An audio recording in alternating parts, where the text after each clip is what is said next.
సావునోట్లో తలకాయ పెట్టి రాష్ట్రం తెచ్చినా అని ఇంకా ఎన్ని రోజులు చెప్తావు? ఇప్పటికే 10 ఏళ్లు రాష్ట్రాన్ని పాలించి సర్వనాశనం చేసినావు. మళ్ళీ అబద్ధాలు చెప్పడం స్టార్ట్ చేసినావు. సత్యహరిశ్చంద్రుడివి అయితే శాసనసభలో చర్చకు ఎందుకు రాలే? మీరు చేసిన నిర్వాహకంపై సభలో ఆధారాలతో సహా బయట పెట్టాం. మేడిగడ్డకు రావాలని మా మంత్రి లేఖ రాశారు. మీకు 13వ తేదీపై అభ్యంతరం ఉంటే మీరే చెప్పిన తేదీనే వెళ్దామని చెప్పాం. కాలు విరిగిందని అసెంబ్లీకి రాని కేసీఆర్ నల్లగొండ సభకు మాత్రం ఎలా వెళ్ళారని చెప్పి ఇగో సీఎం రేవంత్ రెడ్డి గారు ఇగో పర్యదుడు ఇందులో కేసీఆర్ను పెట్టి పూడ్చొచ్చు ఇట్లా మంచిగా ఆ గ్యాప్లో గంత పెద్ద గ్యాప్ అది గిత్తద. మేడిగడ్డ బ్యారేజ్ వద్ద నెర్రలిచ్చిన పిల్లర్ను పరిశీలిస్తున్న సీఎం రేవంత్ అంటూ ఇగో చూడు ఏడి ఎట్లా వలిగిపోయిందో ఇగో చూడు ఇగో మేడిగడ్డ ప్రాజెక్టులో దెబ్బతిన్న పిల్లలు ఇగో ఇట్టనిలు ఉన్న వీళ్ళని పిల్లర్ ఇట్లా ఇట్లా ఇట్లా జీరిపోయింది.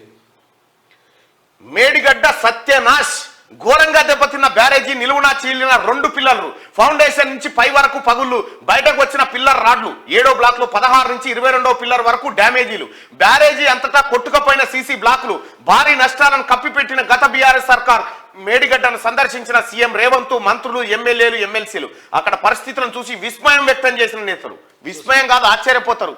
తెలంగాణ ప్రజలారా పోయి చూసిరా పోరి వీలైతే ఒకసారి పోయి చూసిరా పోరి ఏం లేదాడా గాడవాళ్ళైతే బస్ కిరాయి కూడా లేదు కదా పోయిరారు ఆడవాళ్ళకి బస్ కిరాయి కూడా లేదు ఒకసారి పోయి చూసిరండి నేను చూసేస్తాను ఖచ్చితంగా.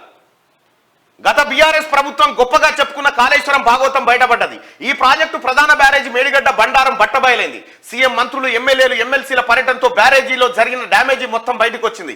అక్కడ బ్యారేజీ 7వ బ్లాక్ లో ఎక్కడికక్కడ పగుళ్ళు వచ్చిన పిల్లలు బయటకు వచ్చిన స్టీల్ రాడ్లు ఫౌండేషన్ లో బుంగలు పడి బయటకు ఉబ్బికి వస్తున్న నీళ్లు బ్యారేజీ అంతటా కొట్టుకుపోయిన సీసీ బ్లాక్లు దర్శనమిచ్చాయి. 7వ బ్లాక్ లో 20వ పిల్లర్ కింద రాఫ్ట్ ఫౌండేషన్ నుంచి మొదలు పైన అప్రోచ్ బ్రిడ్జ్ వరకు నిట్ట నిలువున పగిలింది. కింద కొద్దిగానే కనిపించిన నెర్రే పైకి వెళ్లే కొద్ది మనిషి దూరెంత పెద్దగా ఉంది. ఈ పిల్లర్లోని స్టీల్ రాడ్లు బయటకు రావడంతో పాటు పిల్లర్ ఎడం వైపు కొంతమేర వంగింది. దీనికి తోడు ఈ పిల్లర్ రాఫ్ట్ ఫౌండేషన్ 5 ఫీట్లు కుంగింది. దానికి ఎగువన ఉన్న లాంచింగ్ అప్రాన్లతో ఫౌండేషన్ కు లింకు లేకుండా పోయింది. ఇక 16, 17, 19, 20, 21వ పిల్లర్లోనూ పగుళ్లు ఏర్పడ్డాయి. 21వ పిల్లర్కు అడ్డంగా పగుళ్లు రాగా 22వ పిల్లర్లో ఫౌండేషన్ నుంచి పై వరకు నిలువున పగుళ్లు ఉన్నాయి. 18వ పిల్లర్ ఫౌండేషన్ లో బుంగపడి నీళ్లు పైకి ఉబికి వస్తున్నాయి. 20, 21వ పిల్లర్ మధ్య ఉన్న వెంటు దిగువ భాగంలోనూ పగుళ్లు వచ్చాయి. 7వ బ్లాక్ లో లాంచింగ్ అప్రాన్ల దిగువ నుంచి నీళ్లు లీక్ అవుతున్నాయి. ఆ నీటిని భారీ మోటార్లతో తోడుతా ఉన్నారు. మేడిగడ్డ సత్యనాశనం అయిపోయింది మేడిగడ్డ.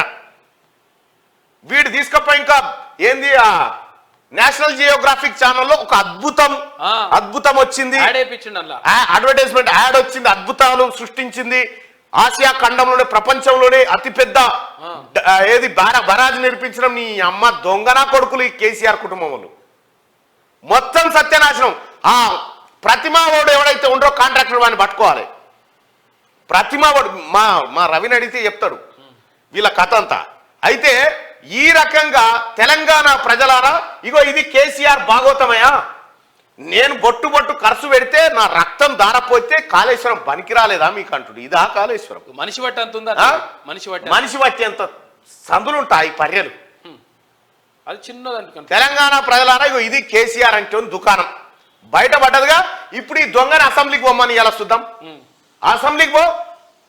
ఆడ పోయి కూర్చొని ఏదో గర్జిస్తున్నట్టు నీ 20 బొక్కనే లేస్తలే నువ్వు గర్జిస్తున్నావు. ముఖ్యమంత్రి రేవంత్ రెడ్డి గారు గౌరవనీయులైన ముఖ్యమంత్రి గారు తెలంగాణ ప్రజలు ఈ కేసీఆర్ నెట్టి పరిస్థితుల్లో వదలొద్దని చెప్తున్నారు. ఒకవేళ సభకు రాక దర్శకొని సత్య కూడా కాలి శివాన్నన్న 14 ఏళ్ల పాటు జైలు పెట్టాలని ఒక పెద్ద ఆయన చెప్పిండు నాకు మొన్న.